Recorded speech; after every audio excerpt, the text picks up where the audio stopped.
ऐसा हमें भी लगता है कि अरे कैसे क्या कम हो गया, होता है क्या नहीं, सभी का अनुभव होगा। तो ये जो रिजल्ट रहते हैं वो बाय चांस रहते हैं, या तो हमें संप्रति ही समझ में नहीं आई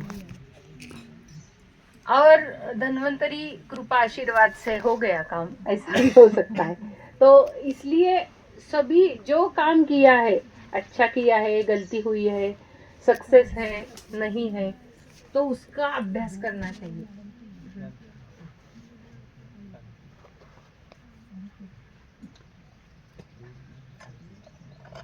शायद संख्या कम हुई है।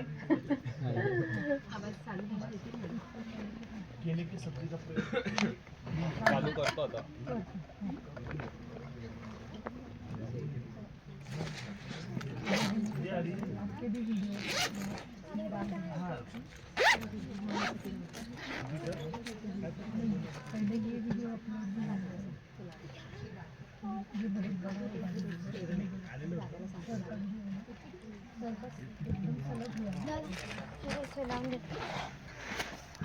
तुम देखो इकडे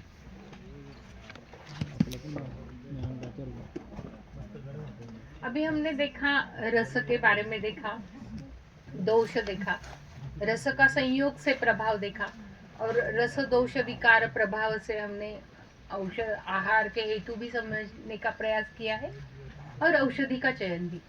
लेकिन आगे ग्रंथकार क्या बोलते हैं, देखो, न तू एवं खलु सर्वत्र, देखो कितना पलटी मार दी। न तू एवं खलु सर्वत्र, हे सगळीकडे काही खरंच नाहीये बरं का, इससे भी अलग कुछ बात है और वो भी हमें समझनी चाहिए। न ही विकृति विषम समवेतानां नानात्मकानां परस्परेण च उपहतानां अन्यैश्च विकल्पनैः विकल्पितानां अवयव प्रभावानां अनुमानेनैव स समुदाय प्रभाव तत्वम् अध्यवसातु शक्तम्। कभी कभी ऐसा होता है कि रस द्रव्य के अपेक्षा से दोषों के उपशमन या दोषों की वृद्धि, ऐसा काम नहीं होता। जैसे देखिए कि आहार द्रव्य में प्रतिशाय में श्रीखंड देना, रसाला, अभी इसमें थोड़ा अपना भी ये होना चाहिए, जैसे कि प्रतिशाय में रसाला का प्रयोग करना चाहिए, ये क्षेम कुतूहल में भी बताया है, लेकिन वो रसाला कैसी बनाई है ये ज्यादा इम्पोर्टेंट है। अभी हम कैसी बनाते हैं रसाला श्रीखंड, चितळे का चक्का लाते हैं महाराष्ट्र में, इधर और कोई फेमस होगा मिठाई वाला, हाँ अमूल, गुजरात का अमूल का चक्का लाते हैं और उसमें शक्कर डालते हैं और फिर उसमें ड्राई फ्रूट्स डालते हैं, केसर डालते हैं, इलायची डालते हैं। क्षेम कुतूहल में जो रसाला बताई है, उस रसाला में त्रिकटु डालना है, मरीच डालना है, शुंठी डालना है, दालचीनी डालना है, और वो जो चक्का है वो घर में दूध लाके उसका दही बना के उसको लटका के रखने के बाद सब पानी निकाल के वो चक्का बनाना है। और अभी हमारे अमूल वाले या हमारे चितले वाले कैसे बनाते हैं हमें नहीं मालूम, वो सब अंदर की बात है। हाँ, हम जो घी बनाने के लिए लोणी लाते हैं ना, क्रीम, मक्खन, वो भी पारंपरिक पद्धति से बनाया नहीं होता। वो कच्चा दूध को क्रीम निकालते हैं और उससे उसका लोणी हमें मिलता है, वो लघु नहीं है। हम जो घर में दही बनाते हैं, वो छाछते हैं, जो मंथन संस्कार है ना, वो बहुत महत्वपूर्ण है। मंथन के साथ जो ऊपर आता है वो जो क्रीम है, वो जो लोणी है, वो ज्यादा लघु है।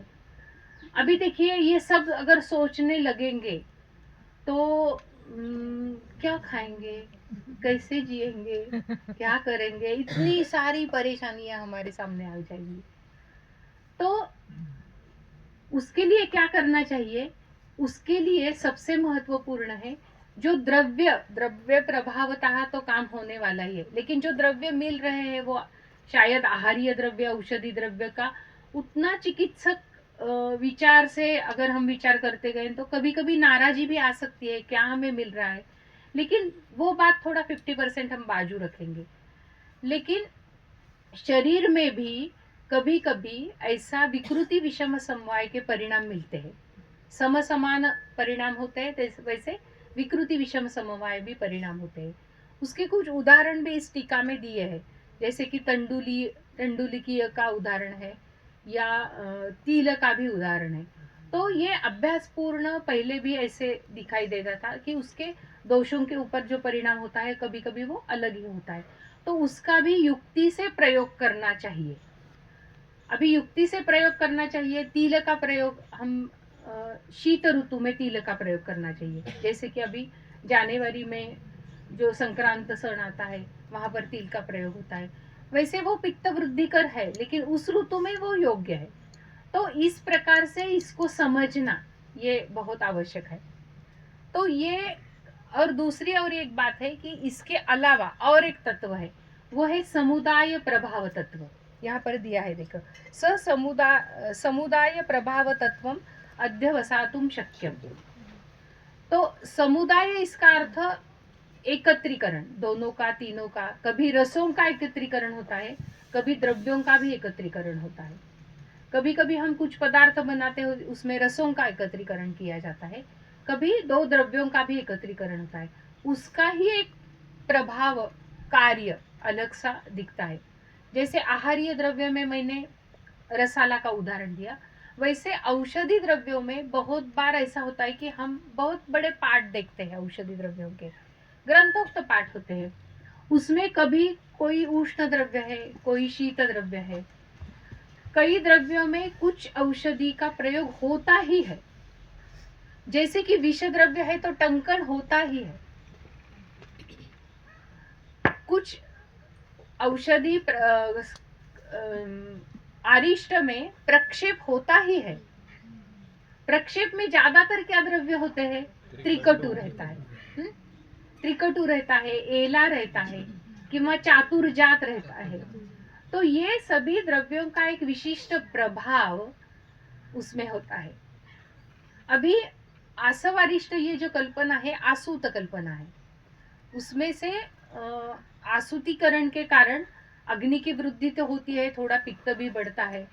तो उसको शरीर के लिए योग्य बनाने के लिए क्या किया जाता है? युक्ति से उसमें थोड़ा पानी डालो और द्रव करके ले लो। ये हमारी जैसी युक्ति है। उसी प्रकार औषधि निर्माण होते समय भी जो ग्रंथोक्त कल्प मंत्रवत संप्रयुक्त जो है, उसमें भी ये सभी का विचार करके वो औषधि का निर्माण हुआ है।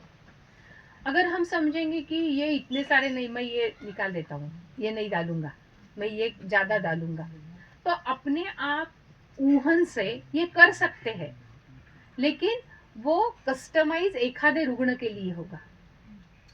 हो सकता है, अभी देखिए तकरारिष्ट के दो पाठ है, एक ग्रहणी अधिकार का है, एक अर्श अधिकार का है।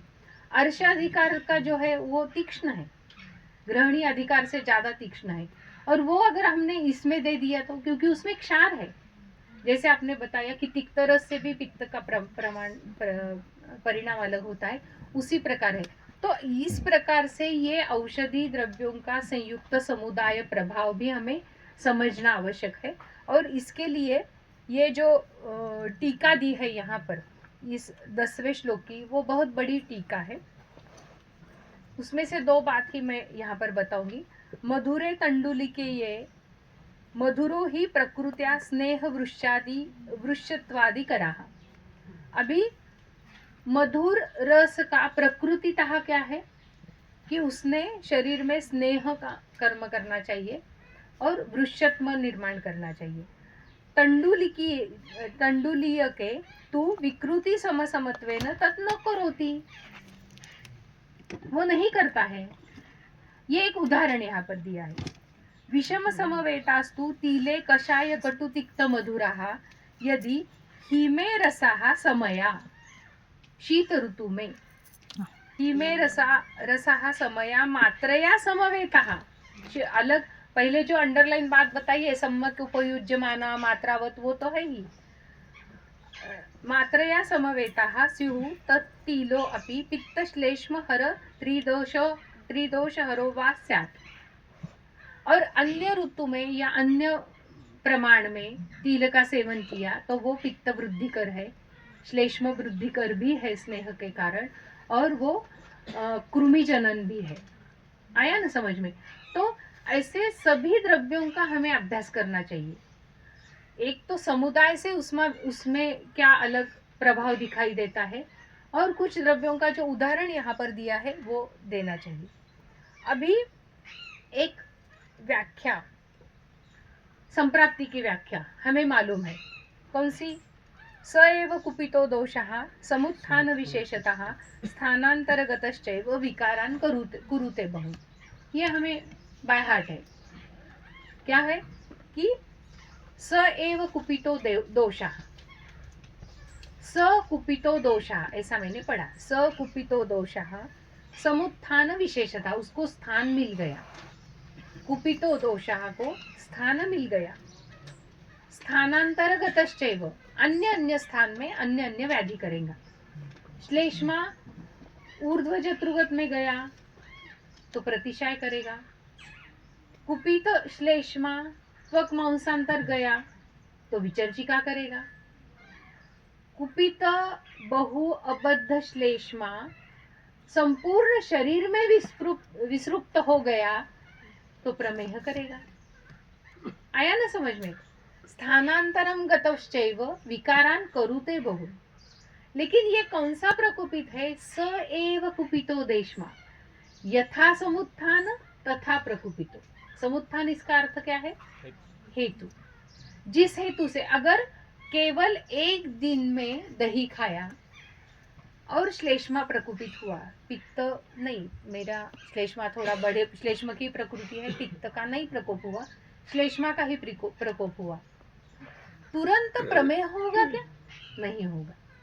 तो हेतु का सेवन, हेतु की मात्रा, हेतु की फ्रीक्वेंसी और हेतु का पुनः पुनः सेवन, अभ्यस्तमान होना, काल, ये सभी परिणाम करता है। आया ना समझ में? उसी प्रकार रस द्रव्य, इनका समवाय, इनका समुदाय हम कितने दिन तक सेवन करते हैं उसका भी परिणाम हेतुत्व को प्राप्त होता है। और चिकित्सा में भी इसका समुदाय कितने दिन तक देना है ये भी महत्वपूर्ण है। जैसे कि आरोग्यवर्धिनी 6 महीने के बाद नहीं देनी है, यह हमें मालूम है। कैसे मालूम है? हमारे गुरुजी नहीं देते थे, इसलिए हमें मालूम है। और क्या मालूम है? द्विमंडल ग्रंथ में भी बताया है कि द्विमंडल के बाद नहीं देना है। लेकिन ये नियम सामान्यतः किसी को अपवाद हो सकता है क्या?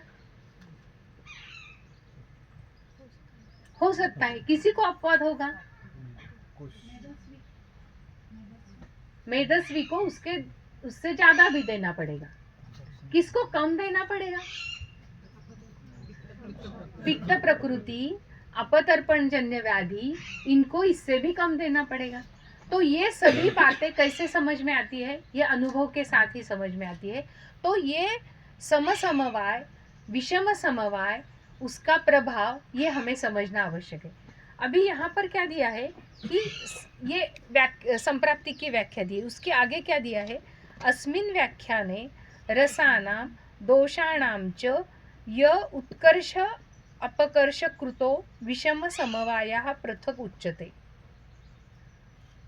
रसानां दोषाणां च उत्कर्ष, वाढवणे, अपकर्षय कृतो विषम समवायः। तो हमें मधुर रस से श्लेष्मा बढ़ना चाहिए लेकिन नहीं बढ़ता है, तिक्त रस से पित्त बढ़ता है लेकिन नहीं बढ़ता है। तो ये समवाय के कारण, समुदाय के कारण अलग दिखाता है। विकृत विषय समवाय उपकृष्ट समझता है। स न युज्यते यतो विषम समवाये अपि उत्कृष्टस्य रसस्य तथा दोषस्य च उत्कृष्टा गुणाः अपकृष्टस्य च अपकृष्टा गुणा भवन्ति इति। जैसे कि हमें समझ में आया, इस रस के कारण दोष बढ़ने चाहिए, लेकिन उस रस के कारण उसमें दोष ये बढ़ते नहीं है, क्योंकि ये समुदाय का परिणाम है, क्योंकि ये विकृति विषम समवाय योग है और दोष कम होते हैं। ऐसे कई थोड़े फार उदाहरण प्रत्येक व्यक्ति के अनुभव में भी आते हैं। कुछ कल्प के साथ, कुछ एकेरी द्रव्य के साथ, कुछ आहारीय द्रव्य के साथ। हमारा एखादा ही रुग्ण ऐसा बोलता है कि मुझे मुद्ग से विबंध होता है। आपको हाँ,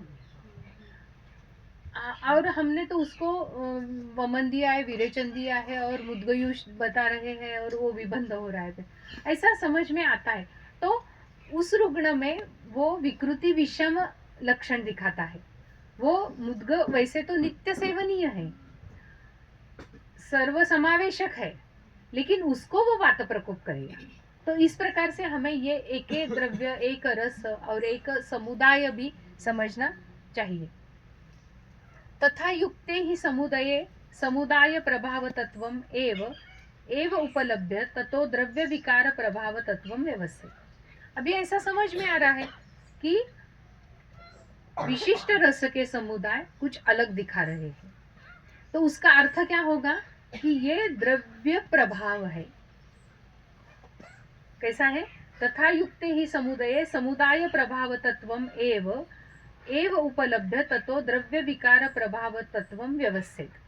तो वो कर्म करने वाला द्रव्य समुदाय के साथ रस को छोड़ के विशेषत्व ने प्रभाव के कारण विशेष विकृति विषम समवाय के कारण परिणाम दिखा रहा है।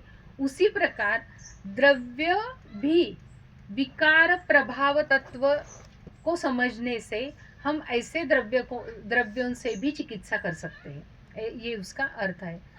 जैसे कि यहाँ पर एक उदाहरण दिया है, मेलक जिसका समुदाय समग्रुते ही मधुसर्पीशी सूर्यावर्ताख्ये वा दोष समुदये न संयुज्यमानं मधुघृत गुणक्रमागतं मारकत्वं न च वातादि दोष प्रभावगतं सूर्य वृद्ध्या वर्धिष्णु त्वं सूर्यावर्तस्य। अभी सम मात्रा में घृत और मधु नहीं लेना है, ये सामान्य नियम है। ये विरुद्ध में भी हमें समझ में आता है।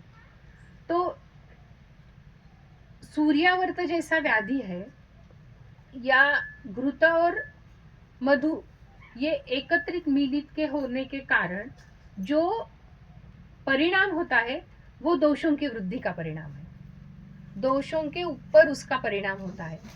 और दूसरी बात यह है कि इसके परिणमन के लिए अग्नि भी मदद नहीं करता, घृत और मधु समान मात्रा में लेने से, और उसका परिणाम भी दोष वृद्धि के परिणाम स्वरूप मिलता है। और इसके कारण ये सम मात्रा में नहीं लेना है, ये एक बात है। दूसरी बात है उनके गुण। मधु कैसा है? अत्यंतिक रुक्ष कहा जाता है, कषाय रस प्रदान है, और घृत स्नेह है। ये दोनों रुक्ष और स्नेह गुण अपने अपने काम नहीं करते। शरीर में स्नेह के गुण के स्नेह के परिणाम, रुक्ष गुण के रुक्ष के परिणाम वो नहीं करते, और उनका एक मिलन अलग ही कॉम्बिनेशन और अलग ही परिणाम दिखाता है, और वो दोष कारक है। जैसे कि कुछ द्रव्य एकत्रित होके अच्छे परिणाम दिखाते हैं। अभी दुग्ध और एला एकत्रित परिणाम पित्त शामक है, रुल्लास कम करती है। केवल एला रुल्लास निर्माण करती है। एला वामक द्रव्यों में आती है, लेकिन हम जो दूध पीते हैं ना कोजागरी की पूर्णिमा में, उसमें केसर थोड़ा सा और एला डाले तो वो पित्त शमन करती है, और केवल एला ये रुल्लास निर्माण करती है। तो ये संयोग का परिणाम है, कुछ आहार द्रव्य के साथ भी और कुछ औषधि द्रव्य निर्माण। तो बहुत बार हमें ऐसा समझ में आता है कि इतने सारे कल्प दिए हैं, इतने सारे द्रव्यों का कॉम्बिनेशन उसमें है, सभी द्रव्यों का प्रमाण है, ये उनको ध्यान में आके नहीं समझा है। इसके ऊपर बहुत सारा अभ्यास हुआ है, बहुत सारे ट्रायल एंड एरर हुए हैं, और हम बहुत भाग्यवान हैं, हमें रेडीमेड मिला है, रेडीमेड मिला है, ग्रंथोक्त कल्प रेडीमेड मिले हैं। लेकिन उसका प्रयोग करते समय भी हमारा निदान, हमारा दोषों का अभ्यास अगर गलत हो गया तो हमें उसके परिणाम भी अलग दिखते हैं। यश नहीं मिलता एक परिणाम है, कभी कभी मैं बोलती हूँ कि ये थोड़ा सुसह्य परिणाम है, लेकिन विपरीत परिणाम होना, व्यापद होना, ये ज्यादा गलत है। और ये तो बिल्कुल निकाल दो मन से कि हमारे औषधों के दुष्परिणाम नहीं होते, होते हैं, दुष्परिणाम जरूर होते हैं। कोई दुष्परिणाम अल्पाल्प काल में, अधिक काल में अल्पाल्प परिणाम दिखाते हैं, कभी तुरंत दिखाते हैं, जिसमें अगर विष द्रव्य है तो इसलिए ये संयोग मेलक समुदाय प्रभाव, ये भी हमें अच्छी तरह से समझना है। अभी हमने ये सभी समझ लिया, तो फिर लास्टली कंक्लूजन क्या है? तस्मात् रस प्रभावतश्च, द्रव्य प्रभावतश्च, दोष प्रभावतश्च, विकार प्रभावतश्च तत्वम उपदेक्षामः। तो ये केवल रस से काम नहीं होता, रस का भी प्रभाव है। केवल द्रव्य से नहीं, द्रव्य के समुदाय का भी प्रभाव है। दोष के ऊपर क्या काम होने वाला है उसका भी प्रभाव है, और विकार का भी प्रभाव है। और विकार प्रभावतश्च है, इसलिए चिकित्सा में प्रथम हेतु विपरीत चिकित्सा, उसके बाद दोष विपरीत चिकित्सा, और हेतु विपरीत और दोष विपरीत चिकित्सा करने के बाद भी अगर यश नहीं मिला तो हमें जाना है व्याधि विपरीत चिकित्सा। नहीं तो पहले ही कुष्ठ और आरोग्यवर्धिनी, पहले ही रक्तज विकृति और महामंजिष्ठादि घनवटी, ऐसा प्रैक्टिस शुरू नहीं करनी चाहिए। पहले हेतु विपरीत करो, हेतु के गुण के विपरीत औषध दो। औषध देना नहीं ऐसा नहीं है। अगर स्निग्ध गुरु मधुर रस से त्वक विकृति हुई है तो वो तो बंद करो ही, कम करो ही, पूरे बंद नहीं हो सकते तो कम करो, लेकिन मधुर गुरु और स्निग्ध के विपरीत कटु, तिक्त, कषाय, रूक्ष और लघु औषध का प्रयोग करना है। अभी ये कटु, तिक्त, कषाय, लघु कौन से द्रव्य है?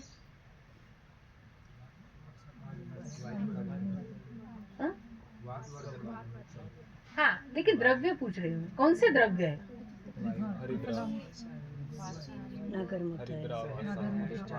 अभी इसमें पहले हम एकेरी द्रव्य लेंगे।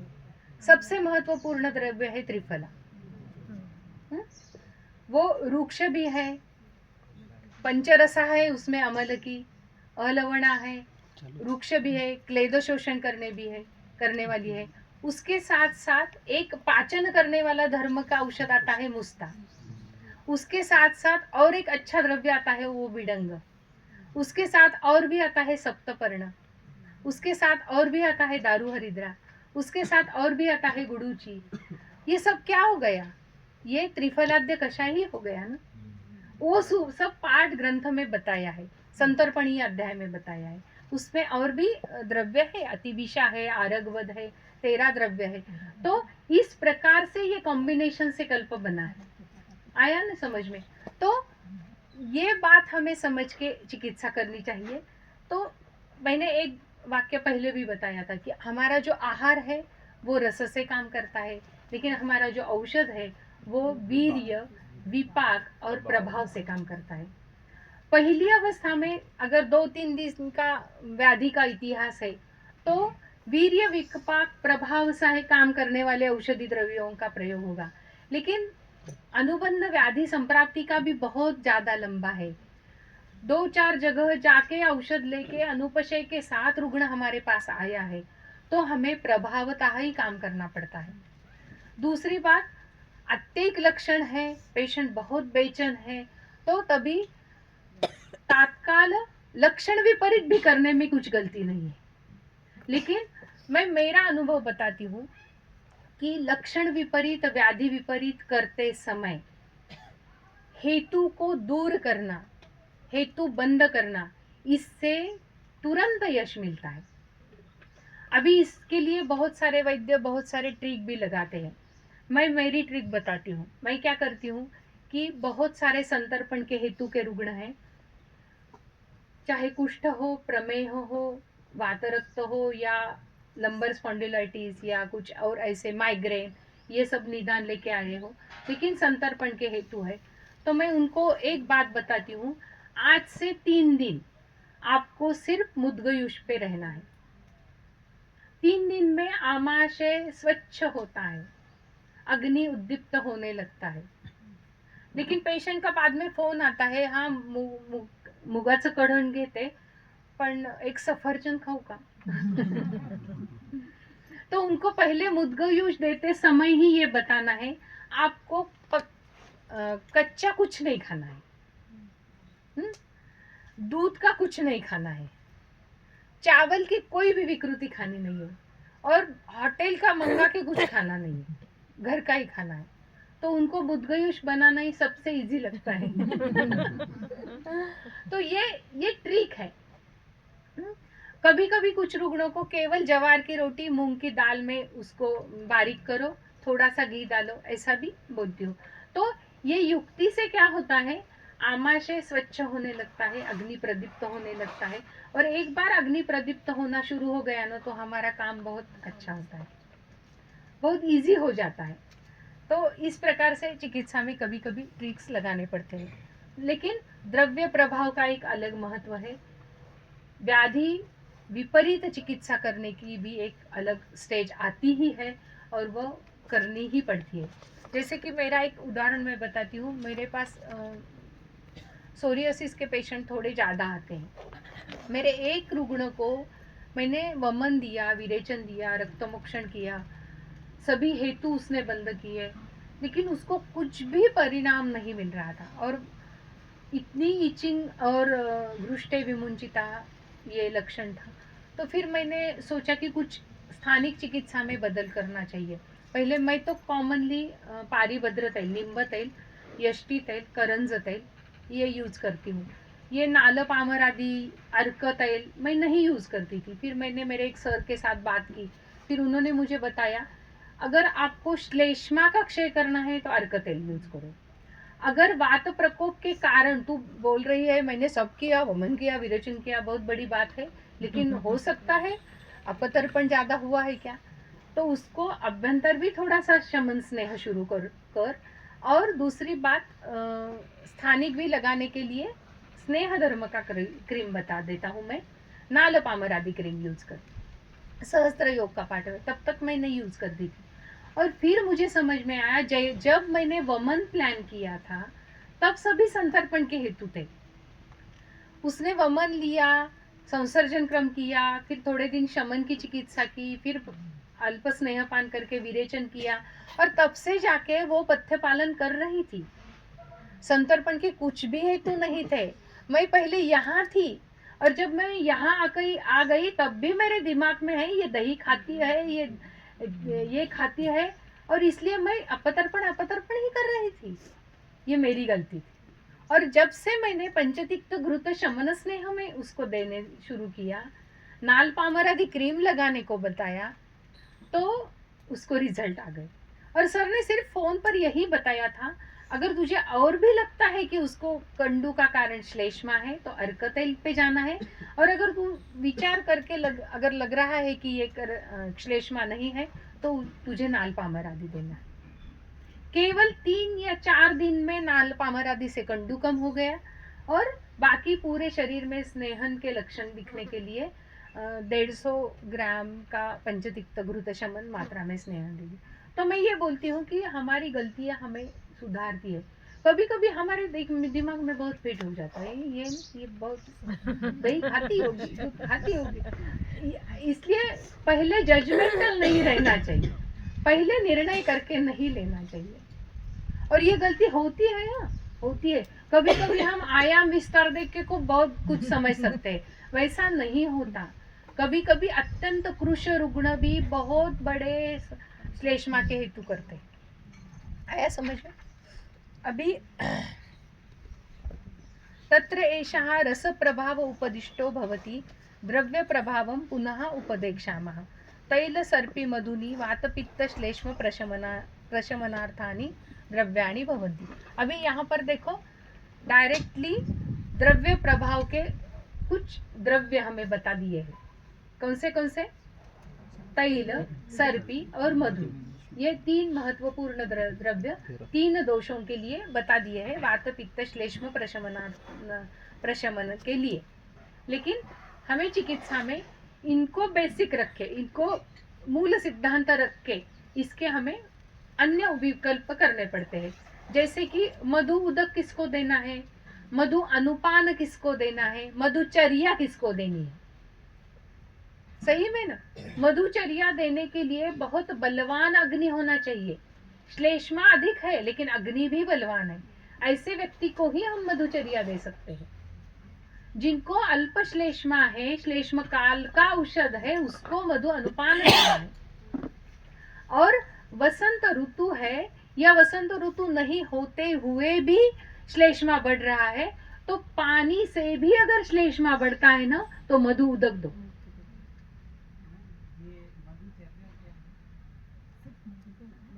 केवल मधु पे रहना, ये अभी इतना कॉमनली नहीं होता।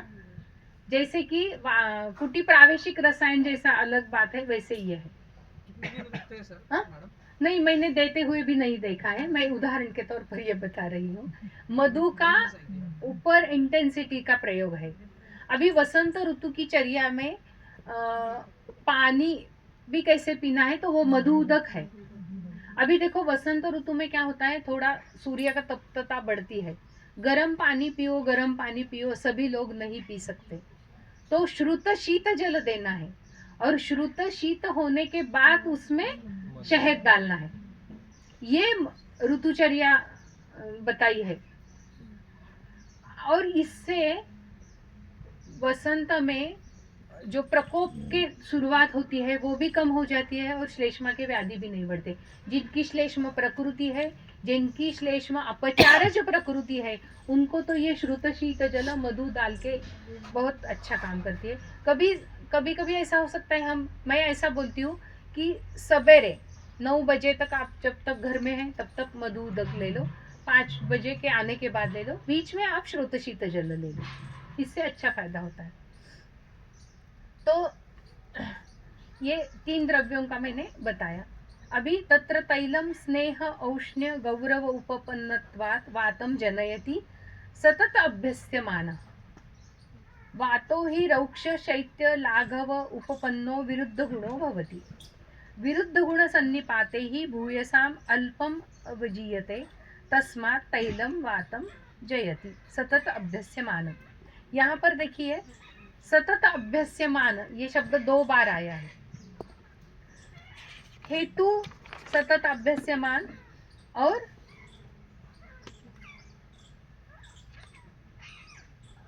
औषध का भी अभ्यस्यमान। तत्र तैलम ये गुण है तैल के, स्निग्ध उष्ण गुरु, वो सतत लेने से वात के जो रुक्ष शीत लघु ये जो गुण है उसके विरुद्ध होने के कारण विरुद्ध गुण सन्निपाते भूयसाम अल्पम ही अवजीयते तस्मात् तैलम वातम जयति। अभी ये जो है ना, विरुद्ध गुण सन्निपाते ही भूयसाम अल्पम अवजीयते, ये भेषज शास्त्र का रस भेषज का मूलभूत सिद्धांत है। औषधि निर्माण में इसका प्रयोग किया जाता है कि विरुद्ध गुण सन्निपात करके उसका प्रयोग जिसके ऊपर हमें करना है उसके गुण उस द्रव्य में या उस कल्प में बढ़ाए जाते हैं।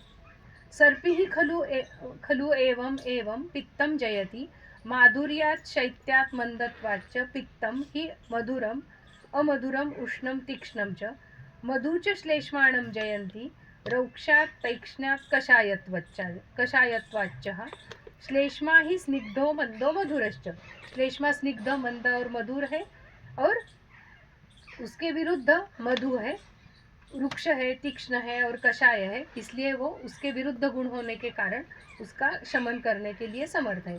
यच्च अन्यत अपि किंचित द्रव्यम एवं, ये 3 द्रव्य हमने बताए, लेकिन इसके समान यच्च इसके समान अन्यत अपि वो भी, यच्च अन्यत अपि केवल इसके 3 के ऊपर चिकित्सा नहीं होगी। यच्च अन्यत अपि द्रव्यम किंचित द्रव्यम वात पित्त कफेभ्यो गुणतो विपरीतम स्यात् च एत युञ्जत अभ्यस्यमानम। अभी देखिए, एक बार खाया जैसे की पी हळद हो गोरी असं आमच्या मराठीत म्हणतात. एक बार हळद लगाई और एकदम चकाचक गोरी, ऐसा नहीं होता. अभ्यस्यमान, हाँ, क्योंकि कैसा है, दोष जो बढ़ते हैं हेतु के सेवन से या अनुबंध से, उसको भी कुछ टाइम है. और जो हेतु है, जिस हेतु और दोष के जो गुण समान है वो पहले बढ़ेंगे. अगर हेतु ज्यादा मधुर है तो श्लेष्मा का स्निग्ध पिच्छिल गुण बढ़ेगा. आया ना समझ में? शीत गुण उतना नहीं बढ़ेगा, स्निग्ध पिच्छिल गुण ज्यादा बढ़ेगा. तो हेतु के समान दोषों के गुण बढ़ते हैं, इसलिए उसके विपरीत औषध देना है, उसके तुरंत विपरीत औषध देना है. तो उसी प्रकार औषध का भी अभ्यस्त होना जरूरी है. अभी ये अभ्यस्त कितने दिन होना चाहिए? सालों साल नहीं. जैसे कि व्याधि संप्राप्ति कम करने में औषध काम करता है, लेकिन औषध ये काम कर रहा है ये समझने के लिए ग्रंथ में सूत्र बताया है. सप्ताहेन गुणालाभे क्रियाम अन्यम प्रवर्तय. इसका मतलब क्या है? अगर आपका निर्णय योग्य है, आपका निदान योग्य है, तो सप्ताह में कुछ न कुछ फर्क दिखना चाहिए. इसलिए फर्स्ट कंसल्टेशन के बाद 7 दिन का ही दवा दे दो, बाद में दे दो 15 दिन, महीना, लेकिन फर्स्ट टाइम नहीं देना है. मैं तो पेशेंट को बोलती हूँ, मैं अगर आपको ज़्यादा चाहिए तो मैं पैसे ज़्यादा के लिए दूंगी, दवा 7 दिन की होती.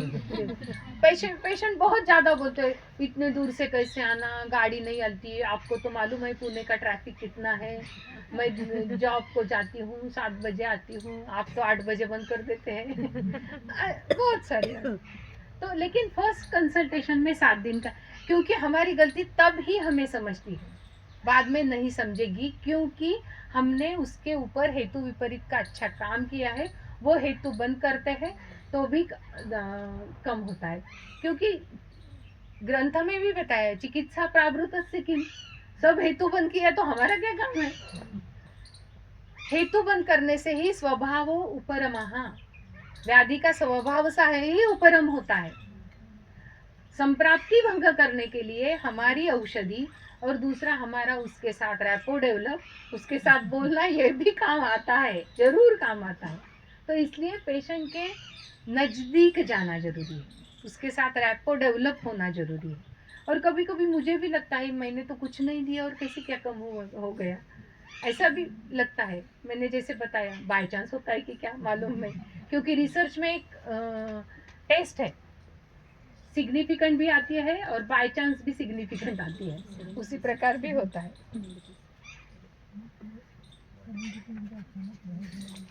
अभी अथ खलु त्रीणि द्रव्याणि नाति उपयुञ्जीत अधिकम अन्यभ्यो द्रव्येभ्यः तद्यथा पिप्पली क्षार लवणम इति. ये भी हमें मालूम है कि पिप्पली, क्षार और लवण ये अधिक मात्रा में नहीं उपयोग करना है. पिप्पल्यो हि कटुकः सत्यो मधुर विपाको गुर्व्यो नात्यर्थम स्निग्धोष्णः प्रक्लेदिन्यो भेषजाम भेषज अभिमताश्च तः सद्यः शुभ अशुभकारिण्यो भवन्ति. आपातभद्राः प्रयोग सम साद्गुण्यात् दोष संचय अनुबन्धाः सततम उपयुज्यमाना हि गुरु प्रक्लेदित्वात् श्लेष्माणम् उत्क्लेशयन्ति. औष्ण्यात् पित्तं न च वात प्रशमनायो उपकल्पन्ते अल्पस्नेहोष्ण भावात् योगवाहिन्यस्तु खलु भवन्ति तस्मात् पिप्पली न अति उपयुञ्जिताना. स्पष्ट है कि अधिक मात्रा में देने से उसके जो गुण है, गुरु कारण वो क्लेद निर्माण करती है, उष्ण के कारण पित्त भी निर्माण करती है, और अल्प स्नेह के कारण वातों को भी शमन नहीं करती है. तो उसको अति मात्रा में नहीं प्रयोग करना. पानी भी उसी प्रकार क्षार का है. क्षारः पुनः औक्ष्ण्य तैक्ष्ण्य लाघोपपन्नः क्लेदयत्य आदौ पश्चात् विशोषयति. सपचन दहन भेदन। पहले देखो क्या करता है, क्लेद जब तक है तब तक शोषण करेगा, क्लेद के बाद भी आपने दिया तो पचन करेगा, दहन करेगा। और हो सकता है ये दहन त्वक का होगा, अंतस्त्वक का होगा, उससे भी व्रण की भी उत्पत्ति हो सकती है। आया ना समझ में? जैसे कि कोई भी औषध अधिक काल तक अधिक मात्रा में देने से भी कुछ दुष्परिणाम होते हैं, वो एक उदाहरण यहाँ पर दिया है क्षार का भी। तो जैसे हमें मालूम है कि रसकल्प बहुत कम मात्रा में देने में,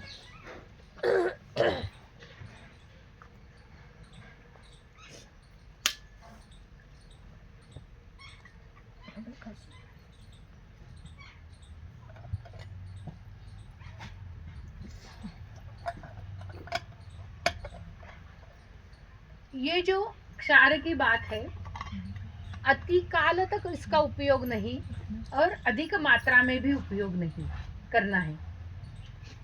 उसी प्रकार कुछ ऐसे भी द्रव्य है जो तीक्ष्ण, व्यवायी, विकासी है। जैसे कि भल्ला तक है, मदन फल है, ऐसे भी कुछ द्रव्य है। मरीच भी व्यवायी, विकासी है और तीक्ष्ण है। इसका भी अधिक मात्रा में अधिक काल तक उपयोग नहीं करना है।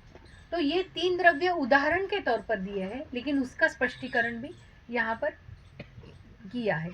अभी देखिए, पचन दहन भेदनार्थम उपयुज्यते सो अति प्रयुज्यमानं केश अक्षि हृदय पुंस्त्व उपघातकराः संपद्यते।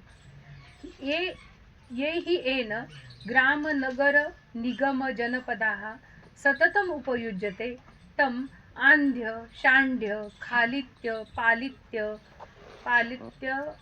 भाजो हृदय अपकर्तिनश्च भवन्ति तद्यथा प्राच्याश्चिनाश्च तस्मात् क्षारम न अति उपयुज्य। अभी मैंने तब भी बताया था कि अधिक मात्रा में लवण या क्षार, आजकल जो प्रोसेस्ड फूड है, ज़्यादा काल तक उसको हमें रखना है, तो उसके लिए यही सब किया जाता है, क्षार का ही प्रयोग होता है।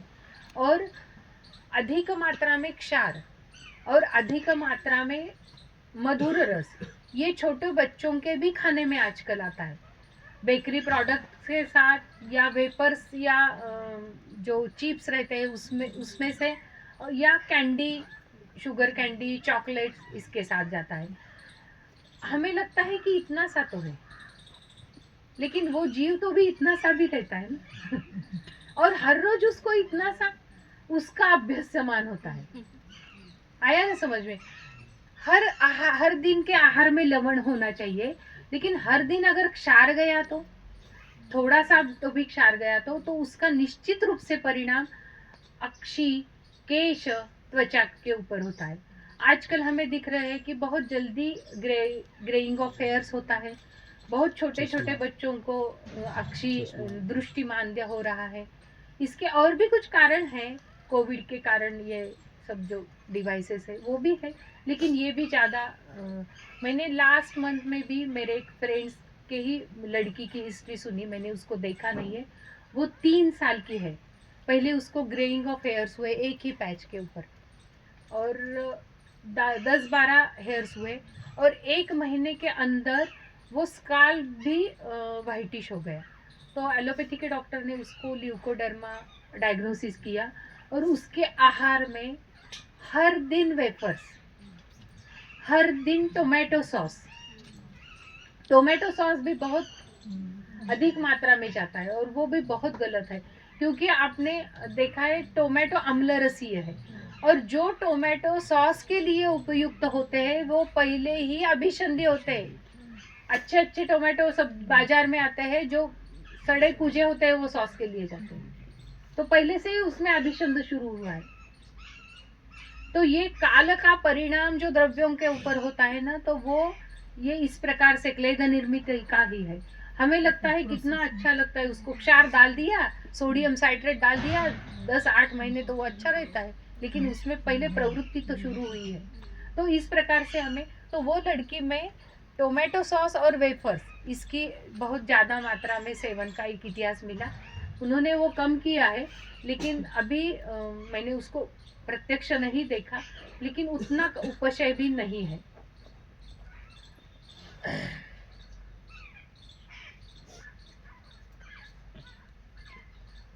भेषज अभिमत भेषज अभिमत, इसका मतलब है कि पिपली ये भेषज है, लवण और क्षार ये आहार्य द्रव्य है। तो भेषज अभिमत मतलब पिपली ये इसमें भी औषधि में ज़्यादा उपयोग में लाते हैं। तो भेषज अभिमत ऐसे इसका वर्णन किया है। अच्छा, टीका में क्या नाही आहे. अच्छा, पण अभिमत म्हणजे त्याच्यासाठी अधिक म्हणजे औषध के लिए ही उसका उपयोग करना चाहिए, खाने में नहीं, आहार्य द्रव्य में नहीं। आहार्य द्रव्य में भी करते हैं लेकिन नहीं करना चाहिए, उनका कहना है। वैसे त्रिकटु आहार्य द्रव्य में संयुक्त चूर्ण बताया गया है कुछ बहुत सारे कृतान्न कल्पना में, उसमें सुंठ मिरे और इसलिए पिप्पली है। शायद वो ऐसे लिखा है कि सुंठ भेषज मिरे पिप्पली है। उसमें भी सूंठी और नीरे हम ज़्यादा यूज़ करते हैं, ज़्यादा मतलब जो यूज़ करते हैं वो ज़्यादातर सूंठी और नीरे ज़्यादा करते हैं, पिप्पली बहुत कम मात्रा में। नहीं, त्यात सममात्रेचाच संयोग है। हाँ, संयुक्त चूर्ण। लेकिन ये बात भी है, इसमें मुझे लगता है लवण ज्यादा आहार्य द्रव्य है, क्षार भी नहीं है और पिप्पली भी नहीं है। क्षार उन्होंने दिया है प्राच्य और चीन।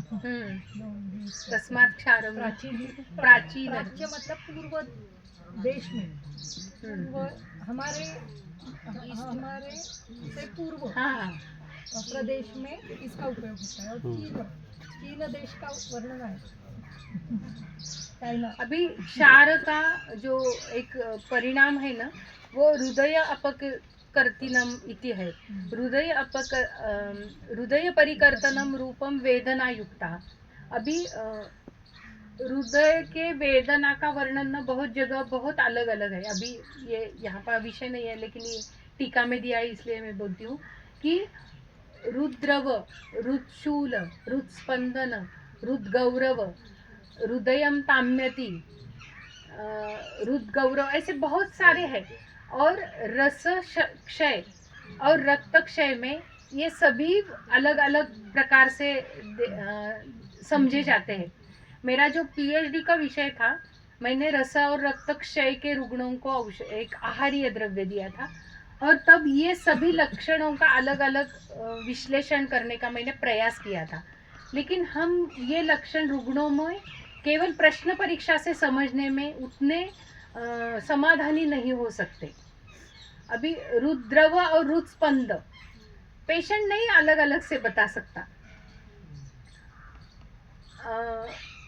कभी कभी कैसा है, थीन बिल को स्पंदन मालूम ही होते हैं, तो इसलिए ये जो अलग अलग शब्दों का वर्णन भी ग्रंथ में है, इसके ऊपर भी हमारा अभ्यास होना चाहिए। अभी लवणम पुनः औष्ण्य तैक्ष्ण्यम उपपन्नम अनतिगुरु अनतिस्निग्धम उपक्लेदी विस्रंसनम समर्थम अन्न द्रव्य रुचिकरम आपातभद्रम प्रयोग साद्गुण्या दोष संचय अनुबंधम तत् रोचनम पाचनम उपक्लेदनम विस्रंसनार्थम उपयुज्यते। अभी ये सब कर्म आवश्यक है, रोचन आवश्यक है, पाचन आवश्यक है, आहार को उपक्लेदन थोड़ा सा स्निग्ध द्रव होना भी आवश्यक है, विस्रंसन भी होना आवश्यक है, ये सब उसके उपयोग है। तद अत्यर्थम उपयुज्यमानम ग्लानि शैथिल्य दौर्बल्य अभिनिवृत्तिकरम शरीरस्य भवति। ये ही एन ग्राम नगर निगम जनपदाः सततम उपयुज्यते ते भूयिष्ठम ग्लान् स्वः शिथिलमंसशोणितः अपरिक्लेशसहाश्च भवन्ति तद्यथा। अभी ये प्रदेश का वर्णन है, बाल्लिक सौराष्ट्रिक सैंधव संवेदकाः ते ही पयसा अपि ही सहलवणम अश्नति। हाँ, पयसः अपि सहलवणम अश्नति। ये ही अपि भूमे है अति उषरा, वहाँ की भूमि भी लवण युक्त ही है। भूमे ही अपि अत्युषरा देशः स्तेषो औषधिभिः विरुद्धन् वनस्पत्यान् न जायन्ते अल्प तेजसो वा भवन्ति लवण उपहतत्वात्। तो यहाँ की ये जो वनस्पति है उसके ऊपर भी लवण का परिणाम होता है। देखिए केवल लवण नहीं, तो वो लवण बहुल प्रदेश जहाँ की भूमि है उसके वनस्पति के ऊपर भी उसका परिणाम होता है। ये इतना अभ्यास पूर्वक यहाँ पर लिखा है। ये तो ऐसा आया मन में लिख दिया ऐसा नहीं है, तो अभ्यास पूर्वक लिखा है। इसका मतलब है ये सब लिखने के लिए बहुत सारे एविडेंस इकट्ठे किए होंगे और एविडेंस के साथ ही ये लिखा होगा। तस्मात् लवणं न अति उपयुञ्जित ये ही अतिलवण सात्म्यः पुरुषाः तेषामपि खालित्य पालित्यानि वलयश्च अकाले भवन्ति। आजकल ये भी रुग्ण हमें बहुत सारे दिख रहे हैं। वेळ किती आहे गं? 3 हां, अजून 2 लेक्चर आहेत ना. हां. तस्मात् तेषां तत्सात्म्यतः क्रमेण अपगमनं श्रेयः सात्म्यम् अपि हि क्रमेण अपनिवर्त्यमानं मानम अदोषम अल्पदोषम वा भवति। अभी क्या करना है, अगर इसका सेवन ज़्यादा होता है तो ऐसा नहीं समझना नहीं नहीं मुझे तो वो साथ में है, मुझे इतना अचार लवण का अचार रोज खाना इतने दिन कुछ नहीं हुआ अब क्या होगा, ऐसा नहीं समझना चाहिए। कैसा है देखिए, कोई भी विधि विरहित जो खाना है या विधि विरहित जो खाना है ये तुरंत अगर परिणाम नहीं दिखाता है इसका मतलब वो उस शरीर के लिए आवश्यक नहीं है। वो कभी कभी अनुभव से कुछ काल के बाद परिणाम जरूर दिखाएगा। सभी विधि का पालन होना ही चाहिए। आहार का विधि, विहार का विधि, पानी पीने का विधि, अभ्यास का विधि, निद्रा का विधि, सभी का विधि का पालन जो ग्रंथ में बताया है होना चाहिए। क्योंकि हमें पहले ही लेक्चर में सर से सुना कि ये जो विधि निर्माण होके इस ग्रंथ में बताए है ये समवायम च विषमम च समयोगम च ज्ञात्वा तंत्रोक्तम विधिम आस्थितः। यहाँ पर विधि और आस्थित ये दोनों शब्दों को एक विशेष महत्व है। जैसे कि नियम नहीं बताए, ये विधि है, इसका मतलब है इसको कभी भी प्रतिकार नहीं हो सकता। ये अनपवादी है, इसको एक्सेप्शन नहीं है, क्योंकि इसके ऊपर अभ्यास करके ही ये बताए है। दिवा स्वाप से श्लेष्मा और पित्त बढ़ता है, ये जो सिद्धांत बताया है ये निरपवाद है। इसलिए तो दिवा स्वाप अगर करना है रात्रों जागरण के बाद तो खाली पेट करना है, और 2 घंटे अगर जागरण हुआ है तो 1 घंटा ही करना है। ये विधि बताया है निद्रा का, ये निरपवाद है। नहीं मैं सालों साल नाइट ड्यूटी करता हूँ, सालों साल दिन में सोता हूँ, मेरा आईटी का प्रोफेशन है और बाल झड़ रहे हैं, कुछ दिन में प्री ग्लाइसेमिक हो रहे हैं, कुछ दिन में कोलेस्ट्रॉल बढ़ रहा है। ऐसा मतलब नहीं है कि दिन में सोने से कोलेस्ट्रॉल बढ़ेगा। दिन में सोने से धीरे धीरे अग्नि, दोष, धातु, इंद्रिय सबके ऊपर कुछ न कुछ परिणाम होगा। आया समझ में? तो ये बात है। तो लेकिन ये छोड़ना कैसा है? तस्मात् तेषां क्रमेण अपगमनम श्रेयः। धीरे धीरे वो छोड़ना चाहिए। पेशेंट को नहीं कल से ड्यूटी पे नहीं जाना है, रात की ड्यूटी है, नहीं छोड़ दो, तुम तुम्हारा देख लो पेट का क्या है मुझे मालूम नहीं, ऐसा नहीं बोल सकते। क्या कैसे कमाना मुझे नहीं मालूम, ऐसा कैसे बोल सकते। तो ये उसको भी बताना है कि देखो 2-3 महीने के बाद कुछ और प्लेसमेंट मिलती है क्या, कहाँ पर ये एमएनसी को जा रहे हैं, वो इंडिया में क्या कम कंपनी है, वो ज्वाइन करो, ऐसा बोल सकते हैं ना। अभी ये साथ में का विषय बहुत बड़ा है, मैं सिर्फ सात्म्यम नाम तत् यद यदात्मम अनुपशेते सात्म्यार्थो ही उपशयार्थम तत् त्रिविधम प्रवर अवर मध्य विभागेन सप्तविधम तु रस एकैकत्वेन सर्वरस उपयोगाच्च तत्र सर्वरसम प्रवरम अवरम एकरसम मध्यम तु प्रवर अवर मध्यस्थम तत्र अवर मध्याभ्यां सात्म्याभ्यां क्रमेण एव प्रवरम उपपादयेत् सात्म्यम सर्वरसम अपि च सात्म्यम उपपन्नम प्रकृत्याद्यो उपयोक्कृष्टमानि सर्वाणि आहार विधि विशेष आयतनानि अभिसमीक्ष हेतुम एव अनुरुद्धेत। अभी देखिए, पहले बताया षड्रस है, षड्रस का आहार लेना चाहिए, और यहाँ पर बताया कि तत्र सर्वरसम प्रवरम, साथ में किसका करना चाहिए? सर्वरस का साथ में अगर आपको है तो आप प्रवर साथ में है। एक रस का है तो अवर है। नहीं, मैं केवल मीठा ही खाता हूँ, नहीं चलेगा। फिर मांस शैथिल्य, मैदा शैथिल्य, जो कुछ होना है वो हो जाएगा। मध्यम तू प्रवर अवर मध्यस्थम, मैं कषाय बिल्कुल नहीं खाता हूँ, ठीक है, लेकिन आपके तड़के में हिंगू जाता है, वो उसके साथ थोड़ा सा आता है, जीरक है, थोड़ा सा कषाय आता है। कषाय खाना इसका मतलब सुपारी चबा के खाना ऐसा नहीं। हमारे जो स्पाइसेस है ना, उसमें बहुत अच्छा कॉम्बिनेशन है। जीरक है, शाह जीरक है, जैसे मीरे बहुत तिखता है, वैसे जीरक, शाह जीरक, दालचीनी ये भी आते हैं, उसमें भी थोड़ा कषाय रस है। तो इस प्रकार से ये कॉम्बिनेशन से हमारा भारतीय आहार बना है। तो मुझे लगता है सभी लोग सर्वरस साथ में होते हैं, लेकिन कुछ अलग करना है, कुछ डाइट प्लान करना है, और ऐसा करते हैं, मुझे वेट कम करना है, मैं केवल पनीर पे रहूंगा या रहूंगी। ऐसे पेशेंट आते हैं ना, सबके पास आते होंगे। कीटो, हाँ, क्या कीटो डाइट। मैंने ऐसा एक पेशेंट देखा है, वजन कम करने के लिए बोला था, पीसीओडी है, वजन कम करो, इनफर्टिलिटी का ट्रीटमेंट तभी होगा, और उसके लिए केवल पनीर पे रहो। और उस रुग्णा ने वो सब सुन लिया, और ये पनीर खाने के कारण उसको विचर्चिका हुई, और फिर उन्होंने विचर्चिका के ट्रीटमेंट के लिए बोला आप जाओ स्किन स्पेशलिस्ट के पास। फिर स्किन स्पेशलिस्ट के पास जाने के बाद तो बहुत ही अलग बात, वो थोड़े दिन कुछ देते हैं, एंटी इन्फ्लेमेटरी या एंटी हिस्टामिन ऐसे देते हैं, और कम नहीं हुआ तो डायरेक्टली स्टेरॉइड पे जाते हैं, और फिर स्टेरॉइड के कारण उसकी शुगर बढ़ गई, फिर उसको इंसुलिन दिया गया।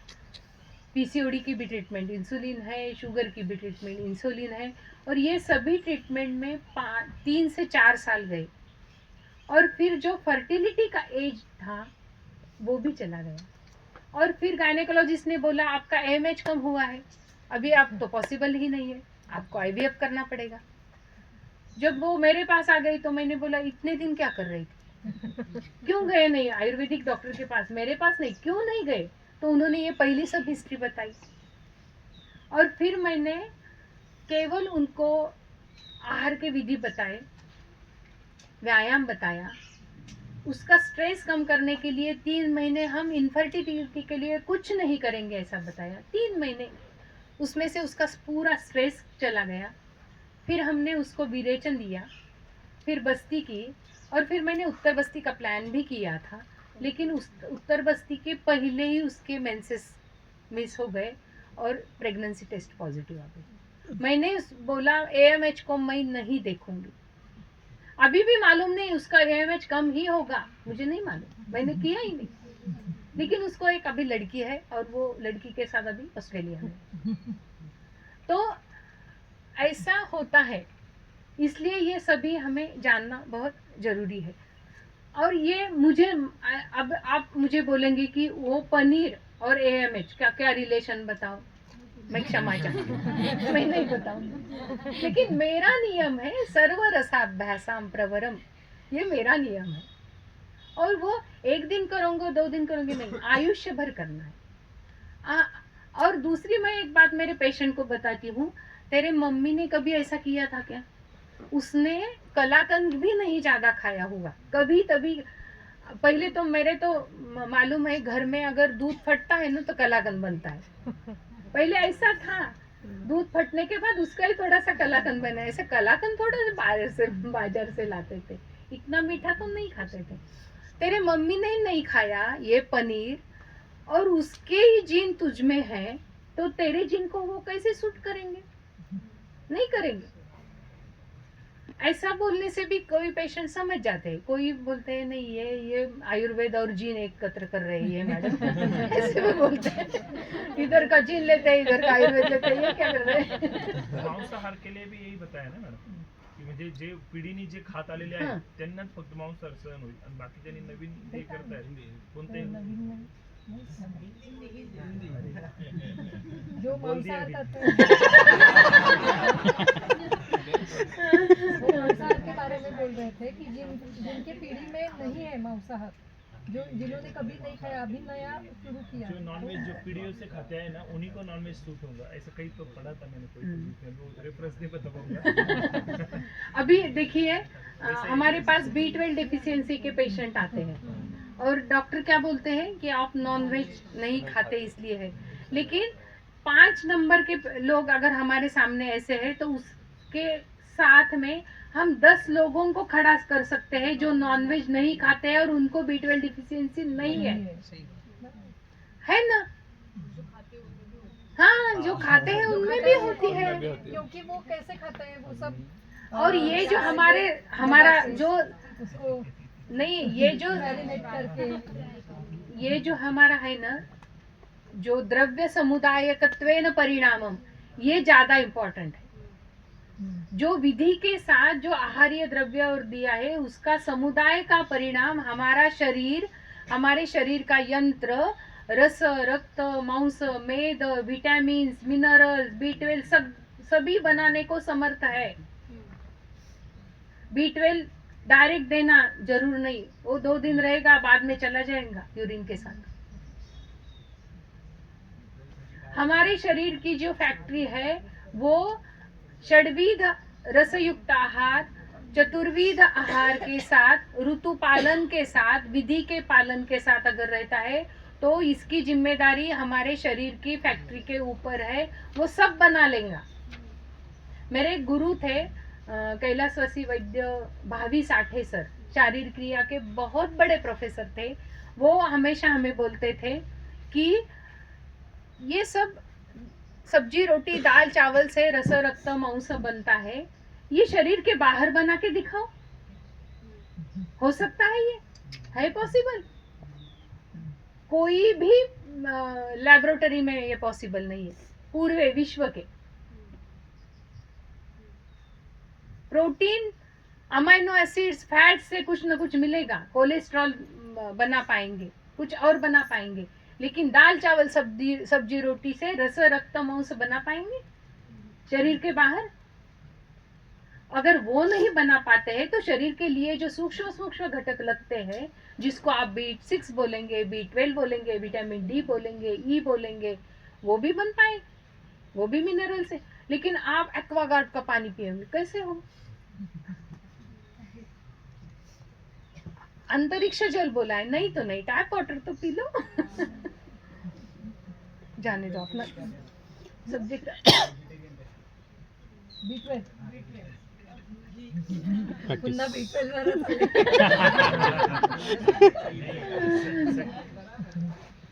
गृहिणी चिकित्सा करो सब हो जाएगा. हाँ हाँ, ये तो देखो B12 क्यों कम है, वो देखो लक्षण क्या है, वो देखो. षड्विक आहार रस ले लो B12 देखो ही मत. वही बोले ना अमल की प्रमेय. B12 देखना ही नहीं है. अभी इसी के साथ जो आगे का विषय है, सर्वरसम अपि च सात्म्यम उत्पन्नम प्रकृत्यादि उपयुक्त उपक्रोष्टमानानि सर्वाणि आहार विधि विशेषयतानि अभिसमीक्ष हितम एवं अनुरुध्यत. अभी जो ये आहार विधि विशेषायतन बताए हैं, ये किसके लिए है? हितम एवं अनुरुद्धे, इसके लिए ये बताए हैं. हितम एव इति पदेन यदेव प्रकृत्यादीनां हितम तद एव अनुरुद्धेत सेवेत इत्यर्थः. उसकी टीका है, देखो नीचे. सर्वरसम इत्यादि अभिसमीक्षेते इति हित अहितत्वेन विचार्य. सर्वरस का अभ्यास करना चाहिए, हितकर अहितकर समझ के करना है. चाहिए, योग्य मात्रा में करना चाहिए, ये हो गया। हितम एव इति पदेन यद एव प्रकृत्यादीनां हितम तद एव अनुरुद्धेत सेवेत इत्यर्थ। आप हितकर मात्रा में, हितकर प्रमाण में सर्व रस का अगर अनुसेवन करते हैं तो वो प्रकृत्यादीनां हितम तद एव अनुरुद्धेत सेवेत इसका अर्थ, इसका अगर आप अभ्यस्त करते हो, नित्य नियमित इसका सेवन करते हो, तो प्रकृति आदि सभी बात, अभी प्रकृति वो आगे विमान स्थान 8वें अध्याय में तो सब आएगा, प्रकृति आदि क्या है, कारण करण, उसके बाकी देश में सब आएगा, तो वो सभी के लिए इसका सेवन ये हितकर है। तत्र खलुमानि अष्टौ आहार विधि विशेषयातानि भवन्ति तद यथा प्रकृति करण संयोग राशि देश काल उपयोग संस्था उपकृष्टमानि। तत्र प्रकृति उच्यते स्वभावो यः, ये 8 अष्टविध आहार विशेष आयतन है। अभी अष्टविध आहार विशेष आयतन सभी शब्दों को महत्व है। 8 है, आहार के है, विशेष है और आयतन है, हेतु है, लेकिन किसके? विधि के।